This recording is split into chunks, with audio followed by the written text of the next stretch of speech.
Il-proġett tal-bypass bejn Ħażabbar sal-Kalkara se jibda minn Bib is-Sultan sad-daħla ta' Smart City.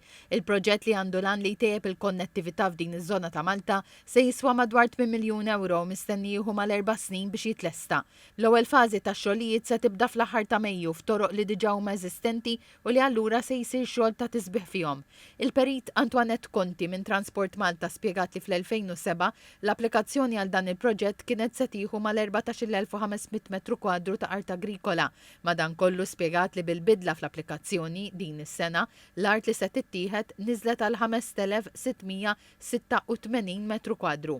Proġettu għandu bħala propjament proġett ta' konnettività, qegħdin naraw li nikkonnettjaw in-naħa ta' Ħażabbar man-naħa tal-Kalkara permezz ta' bypass biex ovvjament min ikun sejjer lejn Smart City u dik l-erja hemmhekk jgħaddi b'mod dirett mingħajr ma jkollu għalfejn jgħaddi mid-żoni ċentrali tal-Kottonera. Spjegat li l-proġett mifrux fuq medda ta' 1.6 km ma jinvolvix biss tal-bypass. Il-konnettività ma dinx naraw biss għal-vetturi, imma din naraw wkoll għal dawk in-nies li jixtiequ jużaw mezzi ta' mobilità differenti bħal huma pereżempju l-mixi jew ir-rota.